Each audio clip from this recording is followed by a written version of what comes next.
At California Psychics, we know that sometimes you can wake up thinking, Ugh, I don't know if I'm in the right career. Ew. Or the right relationship. but whatever your life dilemma, at California Psychics, we'll give you the guidance you need to feel certain about your life choices. And because we only connect you with the very best, we guarantee if your reading isn't life-changing, it's free. California Psychics. Visit CaliforniaPsychics.com today for limited time offers.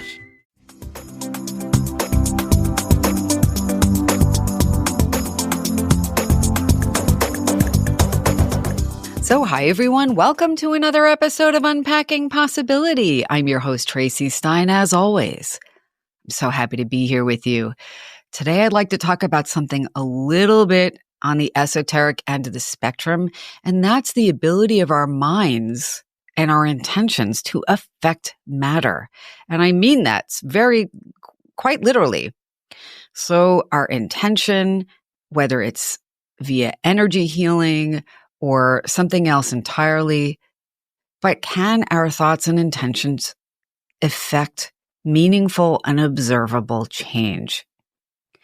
And I think that's really important because there is evidence that we can do just that, whether it's from energy healing studies or simple experiments you could do right now at home, like trying to bend a spoon, and I'll talk about that in a minute. The point of me bringing all of this up, though, is that if that is possible, how does it then change how we think about the energy we put out there, the thoughts and feelings we have on a daily basis? Now, we're human beings. We get frustrated. We get angry. We get worried. And in the modern world, we have an infinite number of reasons to maybe be more pessimistic or to be more concerned or to be more worried. And that's a gross understatement, honestly. And feeling that way and knowing that can be incredibly disempowering. So this isn't about trying to pretend that everything is fine and we just need to think differently or have different intentions and everything's going to be magically better. That's not what I'm saying. But what I am saying is, in line with the larger mission of this podcast to talk about things that can help us feel, do, and live better overall.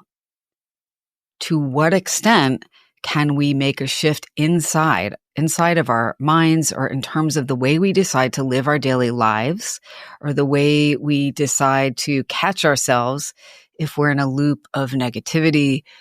And to what extent would it be worthwhile and important to try and make that shift? And could that shift in our approach, in our emotions, in our intentions, in our perspectives, could that affect change on a more significant scale than we really have been taught to think? So that's the purpose of this today. So I'm going to start by telling you a story, a personal anecdote of using the mind to affect solid matter. And again, it's really more as an example of, if this is possible, what else might be possible? So you can't see me, but you can see me in your mind. You can imagine I am holding in my right hand a spoon, a standard issue, very solid tablespoon. It's a little weighty. It's also cool and smooth to the touch, as you would imagine. It's metal, it's stainless steel. And the reason I'm holding this spoon is because a year ago I was at a conference, and, it was one of the more esoteric kind of conferences. But as with all conferences, people seek to break up the lectures with some sort of recreational activity or just some way of people kind of connecting and getting to know each other and kind of have fun. And in this case, it was a group spoon bending exercise. And I know it's a little bit unusual. Most of you probably haven't done this. Some of you may have, though. But the point is, I had tried to do this at another similar conference about 8 years prior. And that's the only other time I had ever tried to, do any spoon bending, certainly. And I am not ashamed to admit that I was a complete failure at spoon bending 8 years ago. So basically, I want to set the stage for you. Maybe there's like 100 people, and somebody will bring in a giant box of random assorted silverware that somebody probably got either for free or for low cost. And just, again, a variety of mostly spoons, maybe some forks, and they dump it on a large table, and everybody who's there and wants to try spoon bending will just go and randomly pick up usually a spoon, maybe a fork. And you can see that even using both hands, it is very difficult for most people. For me, it's nearly impossible to bend a spoon, even with tremendous force. And most of the time, what's going to happen if you take a fairly rigid piece of metal and you try and use force to bend it, it's going to break at the weakest point.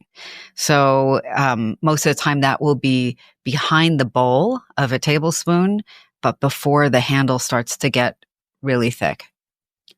So anyway, all of these people, the technique they were using was to kind of yell at the spoon, like command it to bend, bend, bend. And there were mostly men at this conference. It was a remote viewing conference, and it's still, there are more women now than ever, but it tends to be mostly men that go. And a lot of the men are former law enforcement or ex-military or just whatever, in some sort of what we think of as a traditionally male-dominated field. But there are people there from all walks of life.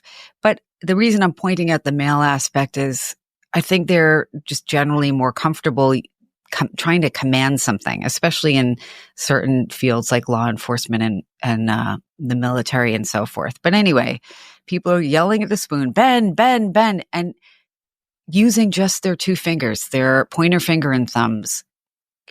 The spoons are bending pretty easily. And you can see that nobody is muscling, trying to force this spoon to bend. Some of the people with forks had fork tines wind up twirling onto themselves. And it sounds totally crazy. I'm aware that it sounds like it's got to be trickery or just this can't be true, but it's true. And it's kind of a generally accepted thing in certain circles that, yes, of course you can use your mind to affect matter. But anyway, I wasn't successful. So fast forward 8 years later, last year, people are getting their spoons to bend. I kind of somewhat awkwardly take my spoon and I'm not getting it to bend. And I'm not somebody who feels comfortable yelling generally, especially at an inanimate object. And this woman who was there came up to me and said, listen, that's not going to work for you. Try this. And she had bent her spoon and she said, imagine yourself connecting with the very molecules of that spoon. And almost like your awareness is merging with these molecules and sending it love and asking it to bend and envisioning the spoon easily bending, almost like you're merging with the spoon briefly. And I did that, and it was crazy because the spoon very easily bent between my two fingers, my thumb and pointer finger. It didn't take much effort. The metal started to feel a little bit softer and liquidy between my fingers, very briefly. But then afterwards, the metal felt quite solid and rigid again.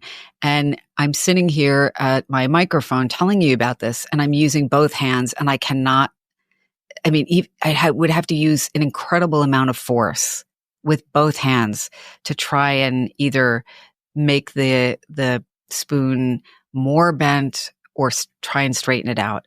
And what often happens if it's something very rigid like metal is you use a lot of force and you'll just snap the spoon, right?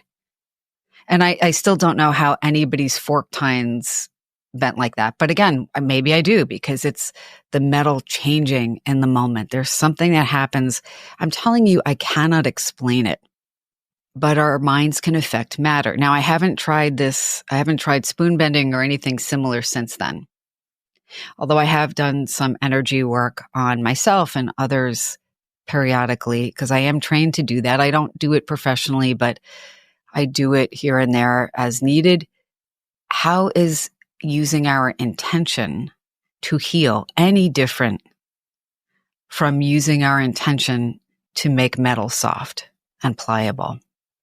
Because if you can do one, it doesn't seem that far-fetched to be able to do the other, right?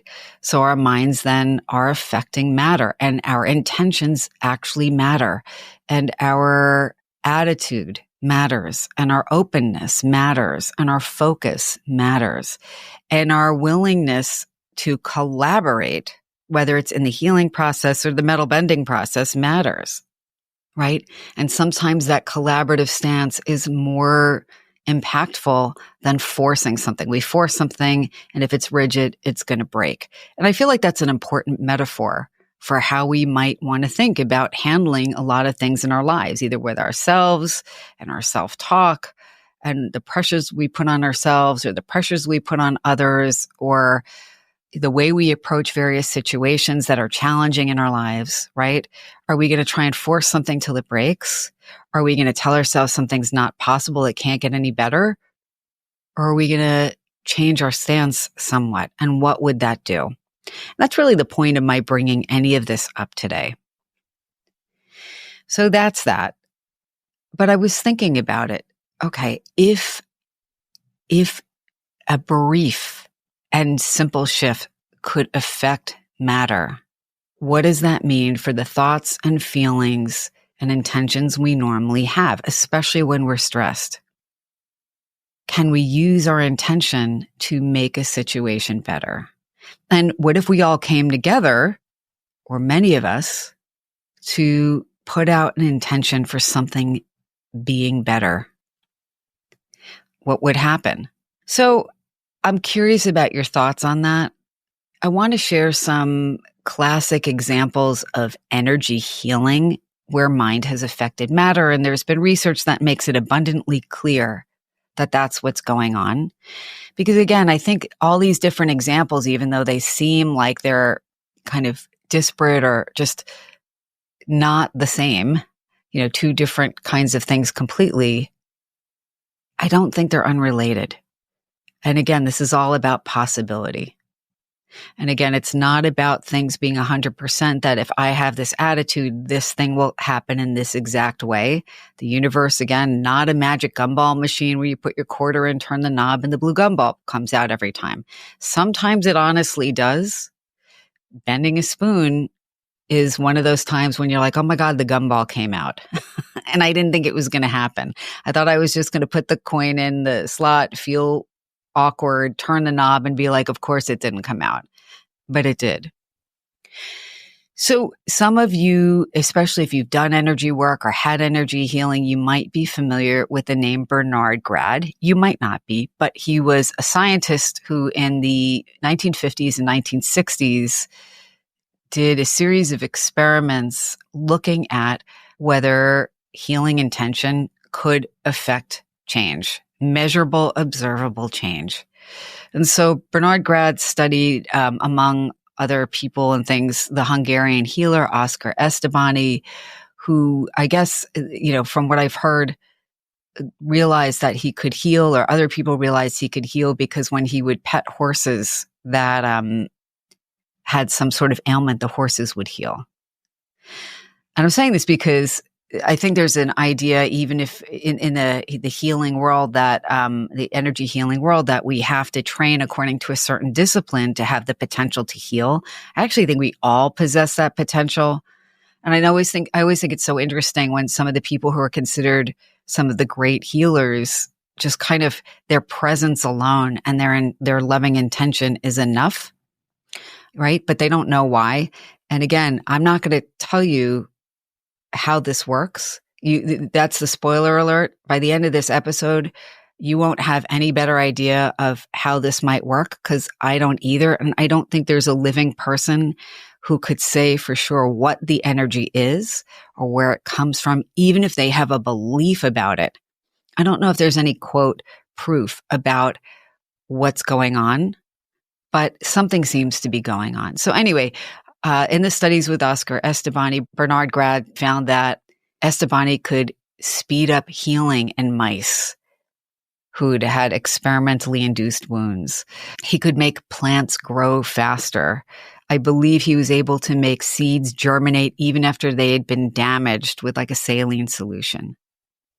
So this was something that was observable. Bernard Grad took a hit in terms of his professional reputation because people like when you do things that are very kind of conventional, and there's a lot of pre-existing support for your research. And when you go into the realm of energy healing, all of a sudden, a lot of people understandably feel like that's too woo-woo and maybe you've lost it.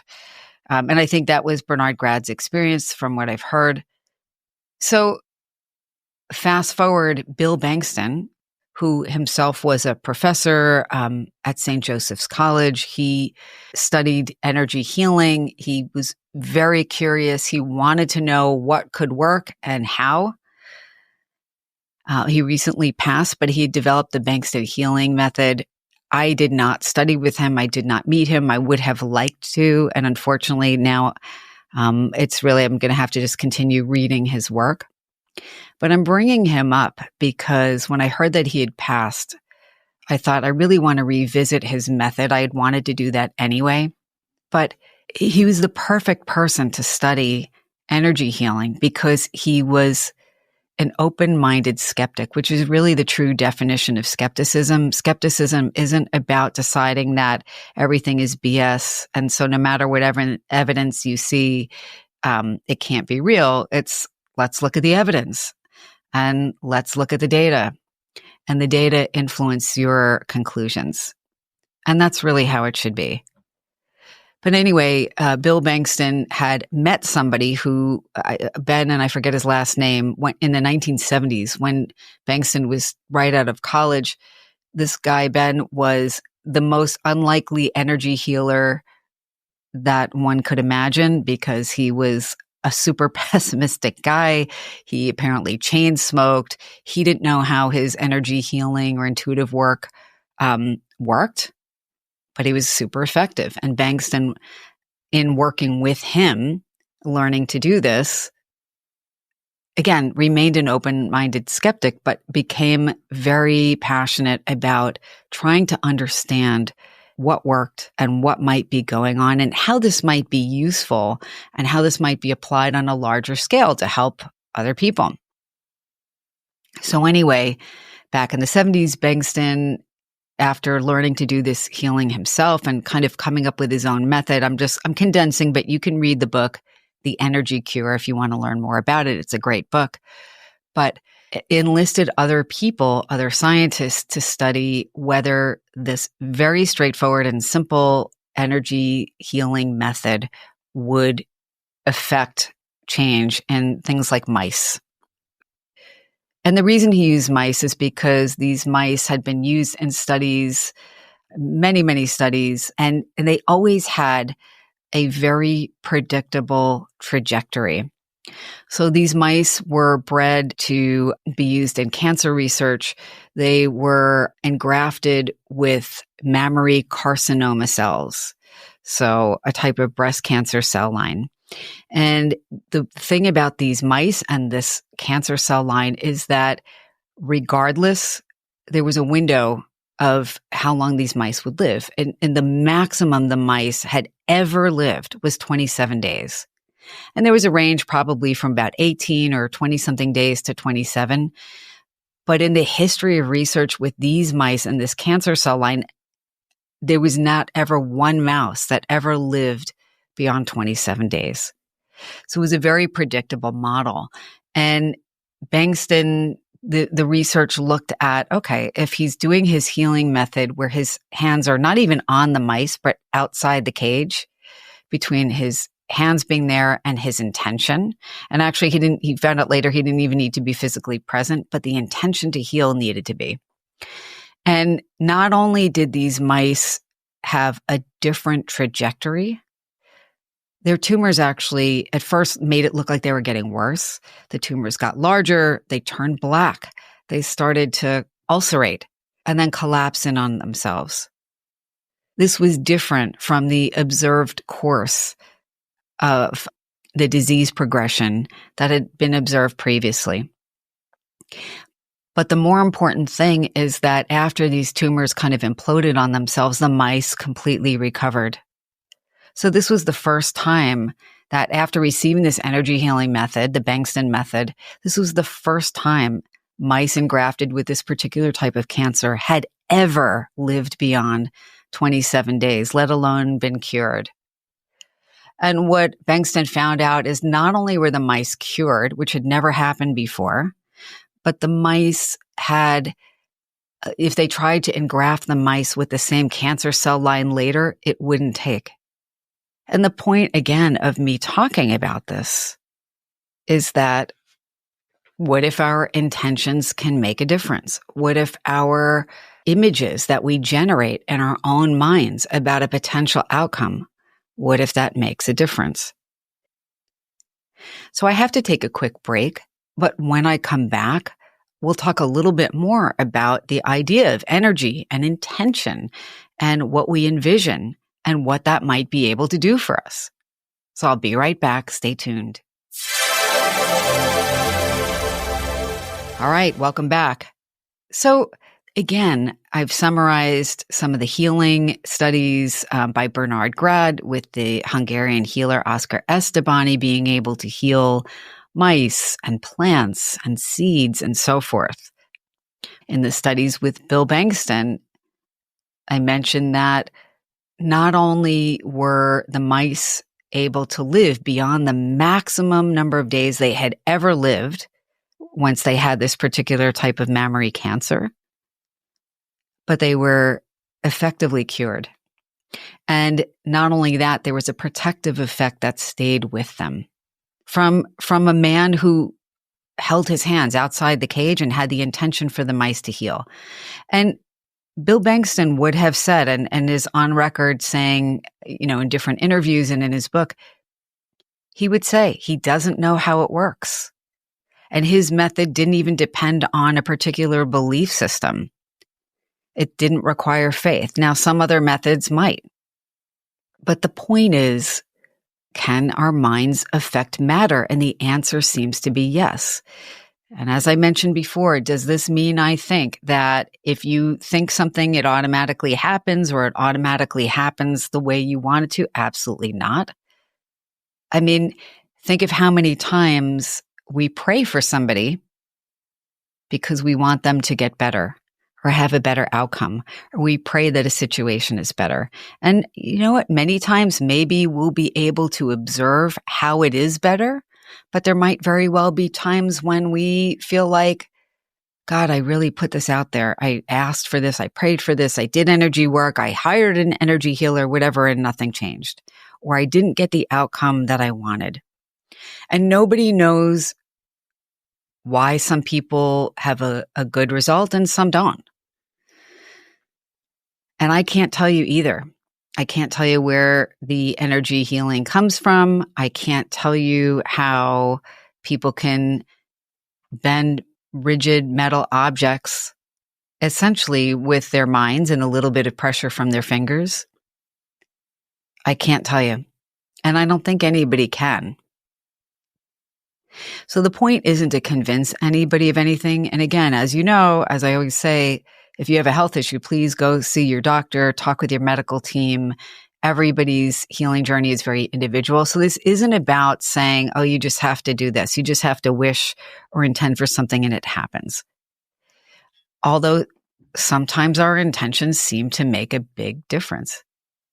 What would change for you, though, if you kept in mind that our intentions can maybe affect something in a profound way, including in a material way? What would you envision differently? How would the language you use be different? So often when things are difficult, or even if they're not, if we're just kind of wired that way or socialized that way, we can go through every possible thing that could go wrong, right? Or we're angry at somebody and, we're maybe not having the nicest thoughts about them. Or we're disappointed in ourselves and we're having not the greatest thoughts about ourselves. But maybe there's a reason to catch ourselves when we're doing that.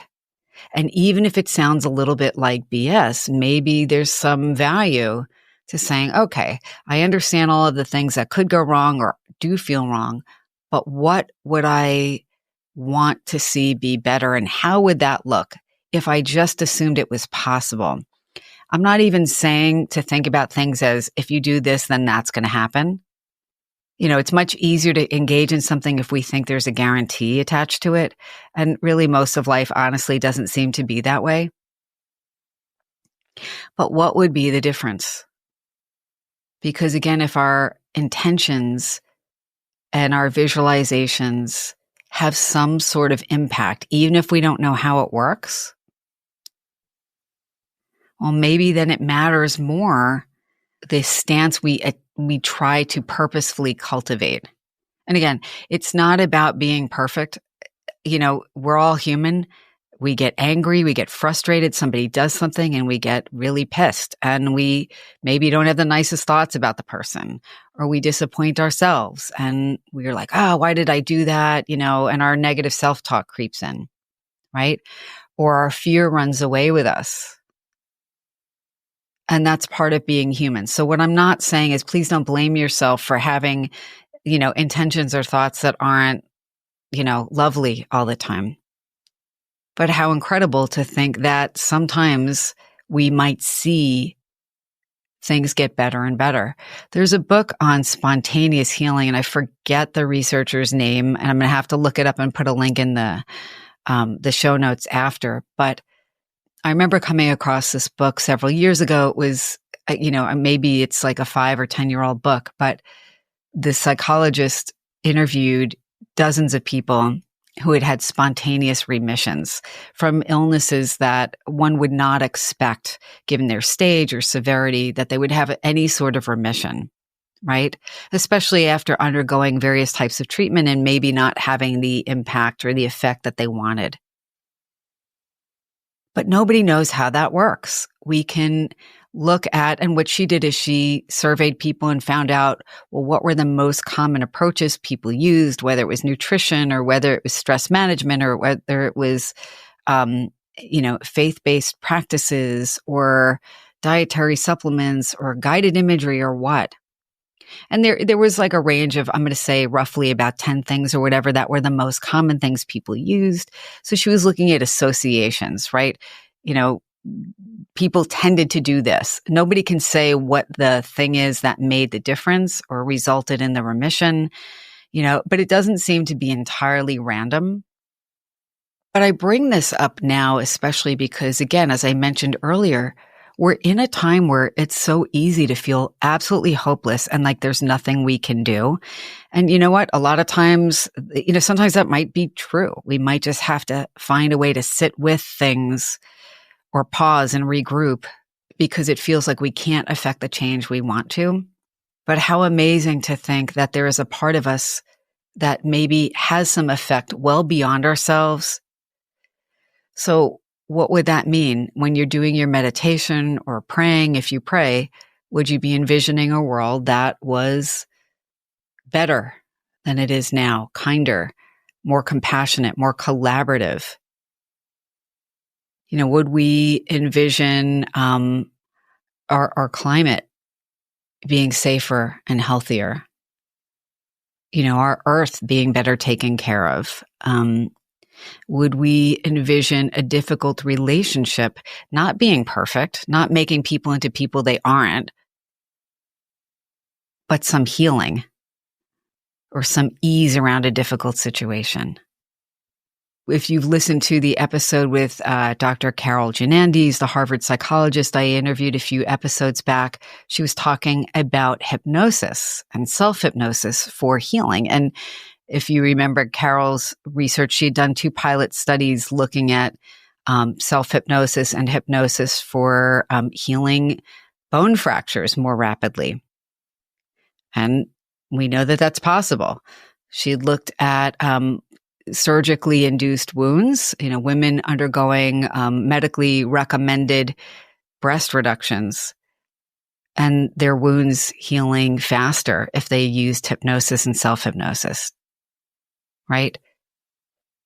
And of course, there are many other things in the hypnosis scientific literature showing that, we can help people feel better emotionally, but also there is some effect on their bodies that can be improved using hypnosis.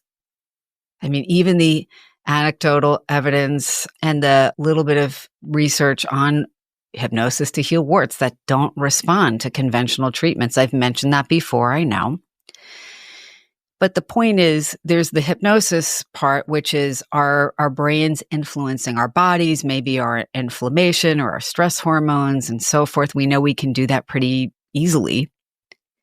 But maybe there's an additional element that goes even beyond the psychological. And to be honest, I would rather think that that's true. So again, what would change for you? What would change for all of us if we gave more weight to our conscious and deliberate intentions for ourselves and others? And it's not about being perfect. It's not about believing that this is going to work 100% of the time or even in the way we expect to. Every one of us has had times when we, quote, put it out there and wish for something. Somebody else is healing, our own, and maybe it hasn't unfolded in the way we've wanted to. And again, no one can say why that is. But I think for most of us, if we think back, there are times when we've been witness to these things that feel like gifts from the universe, or maybe even small miracles, or even large ones. And it could be, again, like a healing around a relationship. It doesn't have to be as dramatic as a tumor getting smaller, but maybe it is. Maybe it's you being a kid and your childhood pet gets scared and runs off, and all that praying and wishing and God, please bring it home. I've had that experience. I know some of you have too. Maybe that yielded something positive. And it's like your pet heard the call and found its way home. Who's to say that has nothing to do with your intention? I think it actually probably does.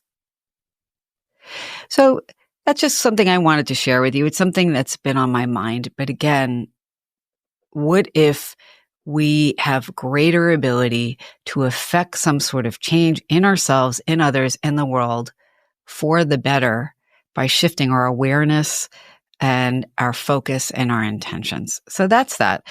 If you have thoughts, if you've had any experiences, please leave me a comment. Let me know. You can give me a follow on Facebook or Instagram and leave me a comment. If you like the podcast, leave me a review, share it with a friend and so forth. But I really want to hear what you think. And I want to hear any examples you have where you put it out there, you sent good intentions to something, and you had a wonderful, maybe unexpected, but absolutely wonderful outcome. And of course, as always, until next time, be well.